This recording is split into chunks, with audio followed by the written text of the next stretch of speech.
রাজ্যের মুখ্যমন্ত্রী এই যখন চাকরি চুরি হচ্ছিল, দুর্নীতি হচ্ছিল, তখন রাজ্যের মুখ্যমন্ত্রী একটা জনসভা থেকে বলেছিলেন, বা সরকারি প্রোগ্রাম থেকে বলেছিলেন যে সিপিআইএম দেখলে কান মুলে দিন। তো আমাদের তো কান মোলা যায়, দেখুন কান আছে, কান আছে। তৃণমূল চাইলে কান মুলতে পারে, রাজ্যের মুখ্যমন্ত্রীও কান মুলে দিতে পারেন। পুলিশ দিয়ে আমাদের মিথ্যে মামলায় কান মুলে দেওয়া হয়, হ্যারাস করা হয়। কিন্তু তৃণমূলের নেতাদের দেখবেন দুকান কাটা, তৃণমূলের কান নেই। কান আছে অথচ নেই।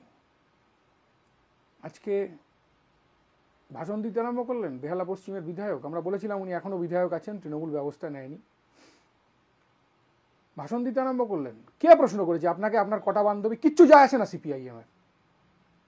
কার দুটো বউ, কার একটা বান্ধবী, কে ফিল্ম স্টার, মুখ্যমন্ত্রী সিরিয়াল দেখেন, এ দিয়ে মানুষের কিচ্ছু যায় আসে না। আর আপনার বান্ধবী আছে তাতে আমাদের অসুবিধা কি আছে?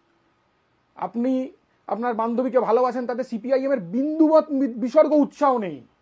সিপিআইএম এ কথা বলছে, বেহালা পশ্চিমের মানুষ বলছে, রাজ্যের মানুষ বলছে আপনার বান্ধবী থাকাটা অপরাধ নয়, আপনার বান্ধবীর খাটের তলায় আপনার চুরির কোটি কোটি টাকা থাকাটা অপরাধ। সেটার উত্তর দিন। আজকে তো বললেন পরিষ্কার একটা টিভি চ্যানেলকে যে টাকাটা আমার না, টাকাটা বান্ধবীর। আরে বান্ধবী, আপনার বান্ধবী বলে ওই টাকা পেয়েছে, চুরির টাকা, লুটের টাকা, মমতা ব্যানার্জির টাকা, অভিষেক ব্যানার্জিদের টাকা। আর সেই টাকা উদ্ধার হওয়ার পরও আপনি জামিন পেলেন কর্টেসি টু বিজেপি, বিজেপির সাহায্যে। টেলিভিশনে বাইট না দিয়ে আপনি নরেন্দ্র মোদীর পায়ে গিয়ে মাথা টুকুন। কত বড় নির্লজ্জ দোকান কাটা ছাড়া এই কথা কেউ বলতে পারে? কি যায় আসে কে কার বান্ধবী, কার বয়স বেশি, কার ছোট বান্ধবী, কার বড় বান্ধবী, কার দুটো বউ, এ নিয়ে সিপিআইএম এর কোনো যায় আসে না। সিপিআইএম বিন্দু বিসর্গ উৎসাহিত নয়, আনন্দিতও নয়। কথা হচ্ছে আপনি চাকরি চুরির টাকা আপনার ঘরে, বান্ধবীর ঘরে, আর আপনি প্রতারণা করেছেন। বাংলার যুবক, অল্প বয়সী বেকার ছেলে মেয়েদের প্রতারণা করেছেন, তাদের কাছ থেকে টাকা নিয়েছেন, লুটের মাল, লুটের বকরা।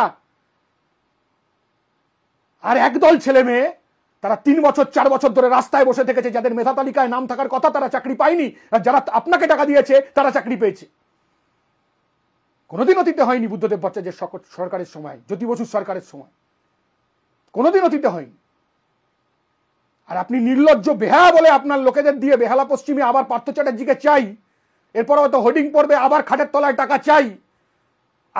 আপনার বান্ধবীটা নিয়ে, আমি আবার বলছি, আপনার বান্ধবী নিয়ে আমাদের বিন্দু বিসর্গ ইন্টারেস্ট নেই, আমরা উৎসাহিত নই। আপনার বান্ধবী থাকতে পারে, কি অসুবিধা আছে?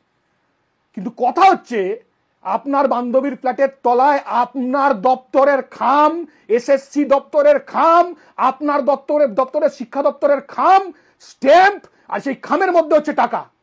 শিক্ষা দপ্তরকে ব্যবহার করে আপনি মন্ত্রী হয়ে 2 নম্বর মন্ত্রী, আপনি নাকি শৃঙ্খলা রক্ষা কমিটির চেয়ারম্যান। আপনি শিক্ষা দপ্তরকে ব্যবহার করে আপনার মন্ত্রিত্বের পদ নিয়ে রাজ্যের মুখ্যমন্ত্রীর জন্য টাকা তুলছিলেন। এই টাকা শুধু আপনি একা তোলেননি, এই টাকা শুধু একমাত্র আপনি তোলেননি, সিবিআই, ইডি আর বিজেপির সৌজন্যে মানুষ, বাংলার মানুষ জেনেও কিছু করতে পারছে না, লিপস অ্যান্ড বাউন্স নামক সংস্থা, ভাইপোর সংস্থা, তারা সবাই মিলে টাকা তুলেছে এই বেহালা পশ্চিমে। আর কদিন বাদে হয়তো আপনি জামিন পেয়েছেন। সে আর কি অপরাধ করেছে? কালীঘাটের কাকু ফকিরপাড়ায় থাকে, 128 নম্বর ওয়ার্ডে।